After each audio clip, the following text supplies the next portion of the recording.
We're at our last album now, guys. We are. This is so this is R.E.M. with Document, coming in at number 54 in the 1980s on Best Ever Albums, number 7 in 1987, number 412 of all time. It's R.E.M.'s third highest rated album behind Murmur from 83 and their number 1 album, Automatic for the People, which we're going to cover in the next season. This did not make Rolling Stone's list, but R.E.M. is ranked number 20 of overall artist rankings on Best Ever Albums. And John, I think you go first here. Well, I mean, you kind of have to establish the scale as like the REM scale, don't you? Because like it's Yes. all good. It's all remarkably good. So Noticing. so it's just in the scale of like the REM scale. So it doesn't rise to like the highest level of the REM scale, right? Like some of the albums, but I mean, there is so much ridiculously good. I mean, first you've got the hits, right? Like, The One I Love and It's the End of the World as We Know It are both on here. And Finest Work Song is also received radio airplay. Welcome to the Occupation is another song that I think people who are around REM know. But it ends, I mean, there's some great deep cuts on here. Like Oddfellows Local 151 is a great track closer. It's competitive with The Cure this week for best track closer in a deep album. King of Birds sounds like a Birds song, which I never realized when I heard it before. But it's King of Birds, and it sounds like a Birds song. Well, and a lot of REM sounds like the Birds, but that one in particular does. So I think I've always loved the song "Exhuming McCarthy." What this album sounds like though is shifting to major label REM, and they're not there yet, but they some of. It's hard for me to describe some of what made early REM has kind of been stripped off here. It's definitely a more polished product, I'd say. Some of the edginess and the uncertainty of their sound, the jitteriness is gone on this album, not in a negative way, but it really stood out that I mean that jitteriness you heard on Murmur and Fables in particular are largely gone and replaced by a band that is just a finely tuned machine of producing pop songs. And this one is, there's a reason this is the one that broke through, right? Because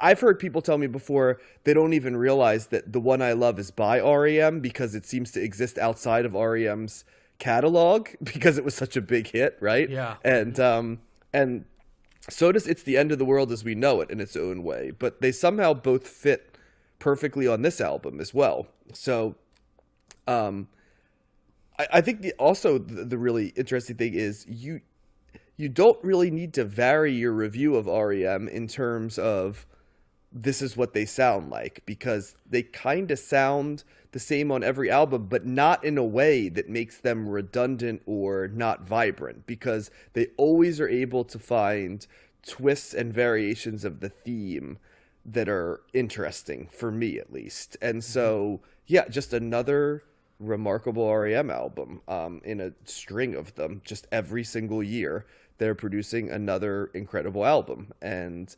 I'll expand as we go along, like I'm want to do on some of my favorite bands. Because I always am very, because you both have said you're not as familiar with this. I think Matt is more familiar with what we're at with REM right now, but I know Josh is kind of going in along the way, and even with that, Matt, there might be tracks you're not as familiar with. So I kind of want to turn it over to you guys because I'm curious to hear your takes, because I am just so familiar with this album. Well, my unfamiliarity with REM was pretty much everything before Life Rich Pageant, because I had that album. Yeah, I have this one. I have Green. I pretty much know all the REM albums up through pretty well up through Up. Actually, I would say from Life Rich Pageant through Up. I agree. I think it's hard. I don't think REM up through those albums has a bad album. They just don't do that for me. But it's interesting what I found listening to this record, and kind of because it's been a while since I've heard this, although like I said, I'm pretty familiar with it. I kind of the takeaway that I'm walking away from with this is, even though as much as I like this might be my least favorite R.E.M. album that we've covered so far. I don't think I disagree with you on that, Matt. And like I said, that's why it's the R.E.M. scale, because it's still an awesome album. Yeah. Mm-hmm. I think, and it's interesting, John, you said you loved Exhuming McCarthy. That might be my least favorite song on this record. It's wow.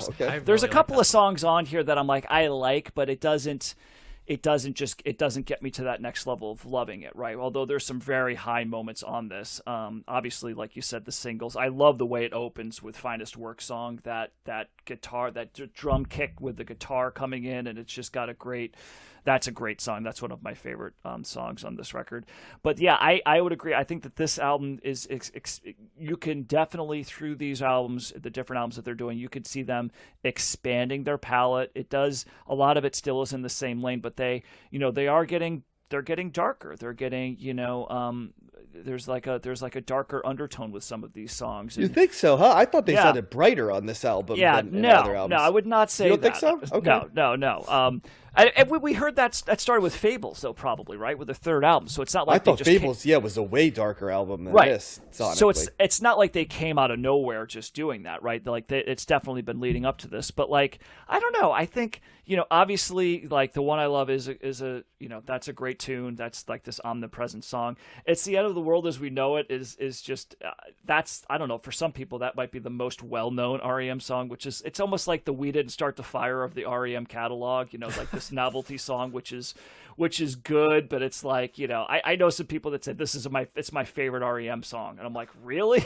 Like, that's like, it's good, it's cool, it's unique, it's different, but, like, I don't know, you get the feeling they regretted recording it, like, shortly after recording it, don't you? Yeah. Well, and I remember, I think they did that on Unplugged. They did a session of MTV's Unplugged, and Michael Stipe had to, like, have all the lyrics written out, and he was, like, just going through it, because it's, like, insane what he's just spitting out here. There's no way he could memorize all of that, So yeah, but I think Welcome to the Occupation, Oddfellows, Local 151, these darker songs that have, like, they're really interesting, and I think that those kind of stand out for me.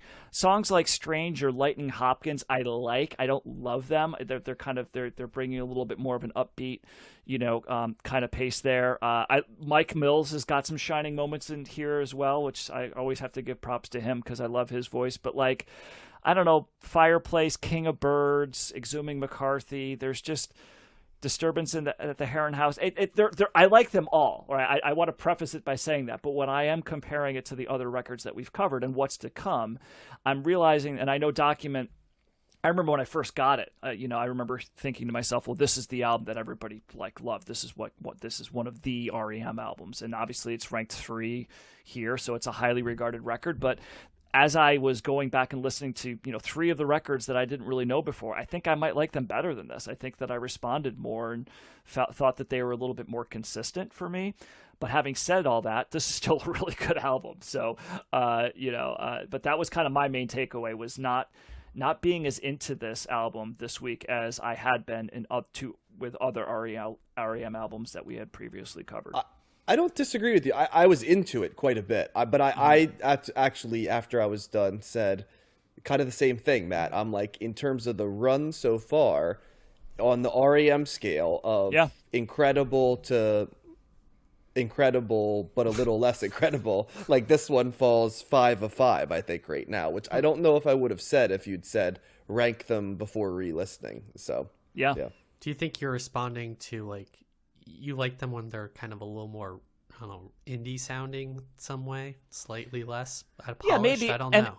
They always sound good, so I don't know. I don't know if I would say they were polished, Like, I think that we kind of mentioned that when we covered Murmur, right? That they came right out like, this is a fully formed idea here, what they're doing. It's not like there wasn't a weak track on there, and maybe there was a little bit of the unfamiliarity with it, and the fact that I was just like, getting into it more, starting to get into it more, and just, experiencing that or realizing that for, like, the real first time. Even though I had heard those albums here and there, I didn't really fully listen to them intently.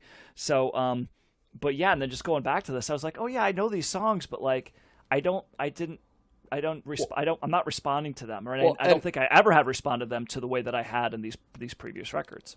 Well, and while I don't agree with you on Exhuming McCarthy, which I think is a very good song, I will say that two songs that you mentioned, Lightning Hopkins and Disturbance of the Heron House, are probably in the lesser tier REM songs that we've listened to. And when you factor in that it's an 11-track album, right, two of them being forgettable on the REM standard, right, is a high yield of songs that are great songs. So I think what's up with the fire on this record? There's lots of firehouse, lots of mentioning of fire. Oddfellows 151. There's a fire theme here that I picked up on as the number. Well, Oddfellows Local 151, is that a firehouse or is that a union? Well, it's a union of firefighters, maybe. Yeah, that's okay. Gotcha. But still, there's fire, right? Yeah. Fire. Okay. Yeah, I think we're kind of splitting hairs, or it's a difference of degrees on a lot of this stuff, because this is now like my favorite REM album, and it's like, what's your favorite REM album? It's whatever the last one I listened to is. Yeah. So that answer used to be whatever's in my CD player right now. They're shockingly consistent, and I think that's kind of why they, John has said this in the past. They're not as appreciated. I think that consistency over time lends itself to underappreciation. There's a lot of similarities to my favorite band Spoon and their consistency. All their albums are great to one degree or another. And so it was, again, like only knowing the two songs, End of the World as We Know It, and One I Love, which now kind of feel a little out of place in the context of the rest of the songs on this album. And because they're so much more bigger and kind of out of the realm of the album as a whole, especially End of the World as We Know It. That seems kind of, like Matt said, it was like a little gimmicky, it seems like, on some level, even though it's enjoyable. It's still good though. Yeah. Right. But I agree, John. Exhuming McCarthy is like one of my favorite songs on this album. Wow, really? I really like the surf rock guitar that's on here, on it, and when the bass dropped out and the horns on it. There's kind of a rich sound to this album as a whole that I picked up on, and there's a little bit, I don't know, they're a little bit harder rock in some ways, or a bigger rock sound that I picked up on, I think, that I'm responding to. And but it's consistent all the way through, and that's kind of the double-edged sword too, is I'm not, at the end of the day, I'm not going to be able to remember what track is on which album, because they're all kind of like consistent. They've all kind of got this similar sound, but it's not a bad sound, if that makes sense. And they haven't experimented up to this point too much with, I think the core is the same throughout all of the albums up to this point. And but I mean, it's good, and I think they're a band that are worth, there's a depth to them that's probably worth revisiting at some point. Yeah, I think for me it's that certain of the albums have vibes that, like, this has more sheen to it for me, whereas Fables is a dark album. Reckoning is, to me, Life's Rich Pageant is a little bit more uplifting, I'd say. Maybe just because in the context of what it followed with Fables, right? Murmur is gothic to some degree. There's just Southern Gothic, right? It's just, that's, I think, how I differentiate them, like the tone of the album. And we'll get to Green next, which has, I think, a very specific tone as well when I think of it, but I don't want to plant any seeds for you on that one. I think if that makes sense, Josh, that's kind of how I differentiate them. Yeah, and they're another band that, is putting out an album every year. So we've covered them like for most of the 80s, all their albums up to this point. So it's just Are you starting to understand why when people are baffled that I say R.E.M. is one of my 5 favorite bands, I'm equally as baffled that they do not process R.E.M. as like a big band or like a important band? It's just, I think you might be getting a little bit of the look here, Josh. That Yeah, I'm on the R.E.M. bandwagon for I whatever. find it interesting that people are blown away. I mean, people might not like R.E.M. or like them as much as you or I do, but like, I think it's funny that like people are like, really, that's one of your favorite bands. It doesn't seem that's coming out of nowhere, because they also, I mean, not at this point, but not too long from this point, they got pretty big. They got really, really big, you know, and became very commercial. I mean, the one I love was a gigantic song. That was like a top 10 radio hit, you know, which for a rock band in the 80s. But even went like went Out of Time and Losing My Religion. Oh, and well, MTV, that's when they become like exploded. the biggest band in the world. That's what I'm saying. Degree. So so the idea that somebody's surprised that that's your favorite, that's one of your favorite bands, is surprising to me, because it's not this obscure act that had like a couple of hits that somebody heard about. It's not like you're saying Sister Hazel's your favorite band, you know, like it's R.E.M. They didn't become a parody of themselves, and that's what it is. You know, people they expect you to sort of float around touring when you're 75 years old, and that's what a big band is. And they just said, no. Yeah, we're good. Not... And so they allowed themselves to kind of fade out and give the stuff. And also, let's not forget that like rock music is largely dead. So like as a result, like no one is doing a lot of revisionist history of right. rock. I mean, the lane for the 90s, right? Who gets to own it, right? It's like Kurt Cobain, you know, and like Metallica, and then like pop punk is the, you know, like that's big too. Yeah, like people think like Blink-182 and stuff is like a top 5 band of like the 90s, the modern stuff, because it sounds the most like what music now does, and people think of Weezer as being this huge band because they still are touring. But I mean, those of us who lived through it know that like R.E.M. and U2 were in their time massively big, or Pearl Jam, right? These were all massively bigger bands than bands that are being processed as huge, retconned as huge, right? So, yeah. Who's the big rock band now? Like Måneskin? Oh, none. I'm just trying to think, like, who is the biggest rock band right now? It's like, who's on the charts? Probably the Foo Fighters and Coldplay, if you even call Coldplay. And that's Foo and what does that Fighters, tell you? You know, what does that tell you? That like, you know, if the Red Hot Chili Peppers released an album right now, it'd probably be one of the 5 highest selling rock albums amongst because everybody who's listening to it's like rock has become jazz. It's like anachronistic, right? And it'll be interesting to see if, much like jazz, it stays anachronistic, or if it has like a revival of popular opinion. But I don't know, man. It's still out there, though. I mean, it's like one of those things that people are like, oh, it's dead in the sense of like being hugely popular, but there's still plenty of rock bands putting out records that just aren't. But is it in like its Kenny G? Is it in its like Kenny G phase, and that what it is increasingly like people pretending something is rock, but it's a watered down version? No, I still think that there's full blown rock bands out there that just don't crack the the radio or anything like that. That's why I always say you can always find some if you look hard enough or whatever. If you're in the know enough, like there's stuff out there, especially now when you can just Spotify whatever. But they exist. It's just they're just not well known, or that's one of the cool things, because if you find some of those bands that you really like and they're touring, you can go see them in a small club and get right up front and be like have like a cool intimate experience, as opposed to like going to those huge arenas. And that's why I like seeing those small shows. I think to modern teenagers today, like rock is about 50 songs loosely spun through the 60s through the early 2000s that largely got linked into popular culture or memes, right? And that's kind of like what rock is. So if you're like, what are rock songs? It's like All the Small Things by Blink-182, Living on a Prayer,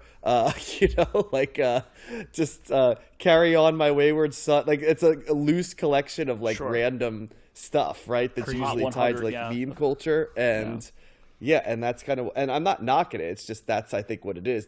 Because they listen to music as individual songs. Right. So the concept of saying, like I had a conversation with one of the students I work with, and they said that they really liked a band that they were wearing a t-shirt for. So, oh, that's cool. And, I almost made the mistake of asking them, what's your favorite album?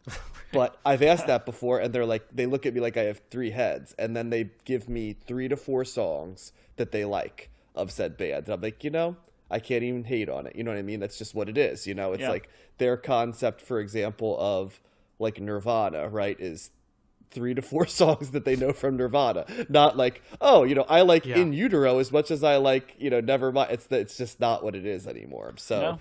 And rock was so beholden to the radio, which doesn't exist anymore, and albums, which don't exist anymore. So in that sense, it's particularly apt to be dead, right? So Yeah. Yeah, it's here like we the are Wikipedia talking version of an artist, just knowing like 5 songs from them. Well, and that's what made me think of it. It's like we were like, oh, it's hard to differentiate between these albums, and Josh, you were like, it's kind of hard to separate these 2 big songs. And I'm like, as much as somebody would know R.E.M. now, it's probably those 2 songs that they'd be like, oh yeah, R.E.M. I'm familiar with them. They do "End of the World as You Know It," as we know it, right? So losing my or Everybody Hurts, right? Yeah. They're that band, right? So I like the message in that song. That's like it's kind of like, oh, it's on this album called "Automatic for the People." Oh, okay, cool. It's 14 songs. Yeah, no thanks. So Yeah, right. Well, that's when I saw that article. I think I might have mentioned before years ago about how artists are purposefully making their singles really short to make to sure monetize. that on Spotify, because they'll get more money if people will play the entire song, and if the song is 4 or 5 minutes long, the attention span's so bad that you're going to skip through it. And I'm not even hating. I get it. I mean, like, if you had told 12-year-old me, like, you can only listen to the songs you like and you can cut out all the songs you don't like, I mean, are we really being honest, guys? Do we really think that we would be like, oh wait, no, I'm hanging in there for the artistic? You had to hang in there because you just shelled out like $17 on a CD that you were like, all right, what am I missing? Or the radio, here, you couldn't change the song you didn't want to hear. It's just like, oh, what am I going to do? Yes. Just miss the next song I want? No, you had to hang in there to get the song you wanted to hear. Yeah. So, yeah, and so I get it. I mean, I we can't have too many blame them. choices, John. That's what it is. Something like that. But we're starting to sound like old men now, so let's cut it out. So, but yeah, to finalize, this is another awesome R.E.M. album. How about that? So, Thumbs up. Yep.